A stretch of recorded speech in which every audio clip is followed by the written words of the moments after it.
Assalamualaikum warahmatullahi wabarakatuh. Hari ini kita menginjak di bab 2 tentang sistem perkembangbiakan pada tumbuhan dan hewan. Nah, kali ini kita akan belajar tentang perkembangan biakan pada tumbuhan. Perkembangbiakan vegetatif pada tumbuhan, proses menghasilkan individu baru tanpa melibatkan proses fertilisasi. Fertilisasi, proses peleburan inti sel sperma dengan inti sel telur. Reproduksi vegetatif tumbuhan bisa terjadi melalui dua cara, yaitu vegetatif alami dan vegetatif buatan. Contohnya ada rizom. Nah, rizom ini vegetatif alami adalah batang yang tebal dan tumbuh di bawah tanah. Contohnya kunyit, lengkuas, jahe, dan temulawak. Selanjutnya ada stolon atau geragi. Stolon merupakan batang yang menjalar di permukaan atau di bawah tanah. Contoh pegagan dan stroberi. Selanjutnya ada umbi lapis. Umbi lapis yang tumbuh di bawah tanah. Bentuk umbi lapis menggelembung, berair, dan memiliki sisik-sisik daun yang berfungsi sebagai cadangan makanan. Contohnya bawang merah dan bawang putih. Selanjutnya ada umbi batang. Umbi batang merupakan batang yang mengandung cadangan makanan yang hingga menggembung membentuk umbi. Contohnya kentang, gembili, talas. Selanjutnya ada umbi akar. Umbi akar sebenarnya akar yang tidak berbuku-buku atau tidak bersisik daun, tidak mempunyai tunas. Fungsinya untuk menyimpan cadangan makanan. Contohnya singkong, ya. Selanjutnya ada tunas adventif. Tunas yang tidak tumbuh di tempat biasanya. Tunas tumbuh. Biasanya tunas tumbuh di ujung batang. Contoh, cocor bebek, nanas. Selanjutnya ada reproduksi vegetatif buatan, yaitu mencangkok. Cangkok adalah cara perkembangbiakan dengan membuang sebagian kulit dan kambium secara melingkar pada cabang batang, lalu ditutup dengan tanah yang kemudian dibungkus dengan pembalut sabut atau plastik. Contohnya pohon jambu, mangga, dan lain-lain. Contoh vegetatif buatan yang lain yaitu merunduk. Merunduk adalah menundukkan cabang batang tumbuhan sehingga masuk ke dalam tanah. Contohnya apel, melati. Nah, selanjutnya dari vegetatif buatan yaitu mengenten.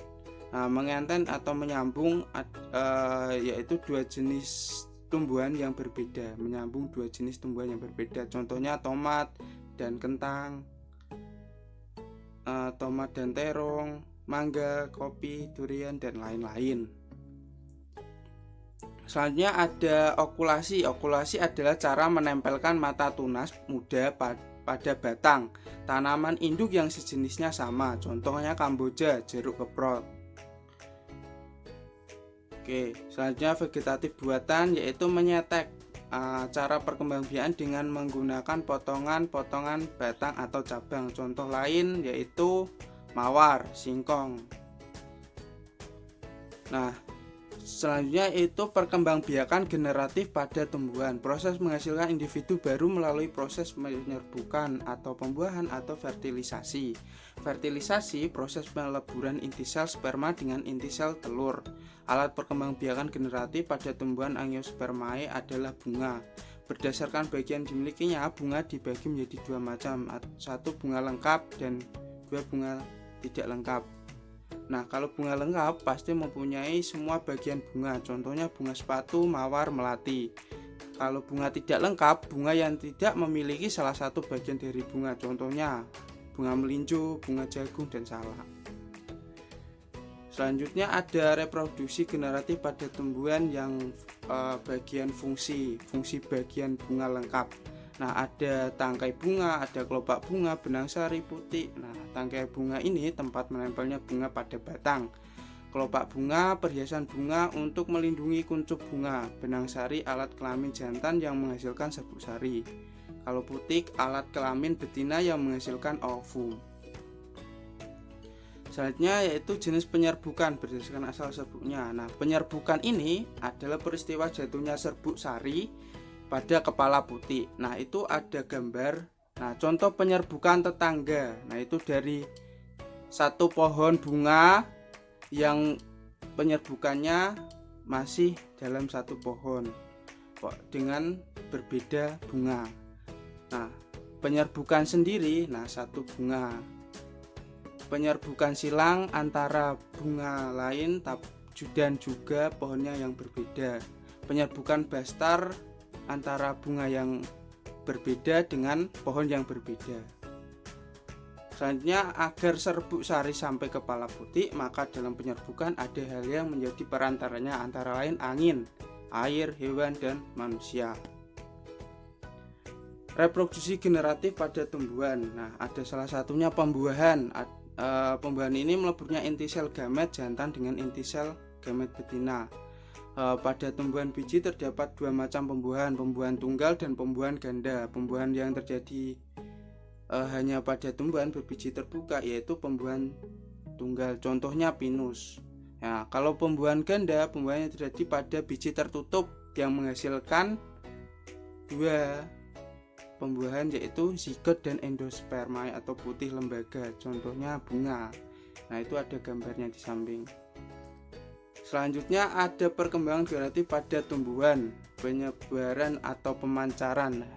Ini salah satu contohnya, yaitu pemancaran biji. Makhluk hidup dapat menyebar tergantung pemancarannya. Adapun pemancaran biji pada tumbuhan itu ada satu, anemokori, hidrokori, zookori, antropokori. Nah, kalau anemokori penyebaran dengan angin, hidrokori penyebaran dengan air, zookori pemancaran dengan hewan, antropokori pemancaran oleh manusia. Selanjutnya, reproduksi generatif pada tumbuhan yang berkecambahan, yaitu munculnya plantula, tanaman kecil dari dalam biji. Menurut letak kotiledon dibagi dua macam perkecambahan, yaitu hipogeal dan epigeal. Nah, hipogeal ditandai dengan terbentuknya bakal batang yang muncul ke permukaan tanah. Contoh kacang kapri, padi. Perkecambahan epigeal ditandainya bagian hipokotil akan tumbuh memanjang yang dilanjutkan dengan kotiledon dan plumula akan terdorong ke permukaan tanah. Contoh kacang hijau, kacang tanah. Perkembangbiakan tumbuhan Gymnospermae, tumbuhan berbiji terbuka. Organ reproduksinya dinamakan strobilus. Strobilus betina lebih besar dibanding jantan. Strobilus betina tersusun daun buah yang disebut makrosporofil, sedangkan jantan disebut mikrosporofil. Contohnya biji pinus. Nah, perkembangbiakan tumbuhan paku berdasarkan macam spora. Paku dibedakan menjadi 3 kelompok. Paku homospora menghasilkan satu jenis spora yang sama.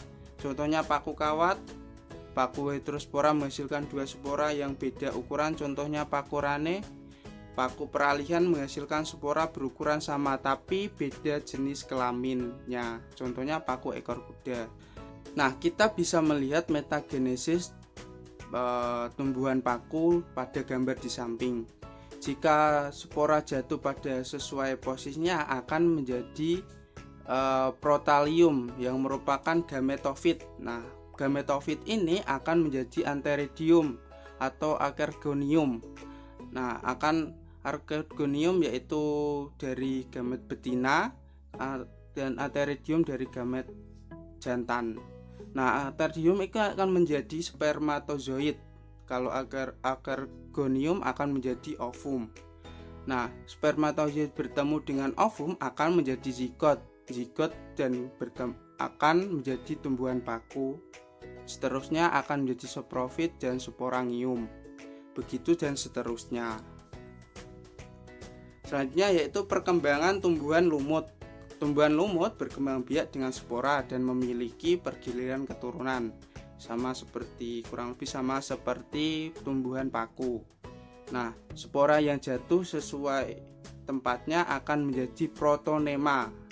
Nah, tumbuhan lumut ini memiliki gametofit. Nah, akan menjadi antheridium dan akergonium. Antheridium ini akan menjadi spermatozoid dan ovum bertemu spermatozoid akan menjadi zigot. Zigot akan menjadi sporangium dan sporangium akan menjadi spora. Begitu seterusnya. Nah, teknologi perkembangbiakan tumbuhan yaitu cara meningkatkan hasil pertanian pada masa sekarang yang dilakukan secara modern. Contoh hidroponik, vertikultur, kultur jaringan tumbuhan. Teknologi perkembangan tumbuhan salah satunya ada hidroponik, suatu istilah yang digunakan dalam bercocok tanam tanpa menggunakan tanah sebagai media tumbuhnya. Teknologi perkembangan tumbuhan selanjutnya ada vertikultur, teknik budidaya tanaman yang dilakukan secara vertikal diterapkan pada lahan sempit. Nah, ini contohnya. Selanjutnya yang terakhir yaitu kultur jaringan, manfaatkan sifat totipotensi sel, yaitu setiap sel yang membawa informatik genetik yang lengkap sehingga berpotensi untuk berkembang menjadi individu yang baru yang lengkap. Contohnya seperti digambar di samping. Terima kasih. Kurang lebihnya mohon maaf. Wassalamualaikum warahmatullahi wabarakatuh.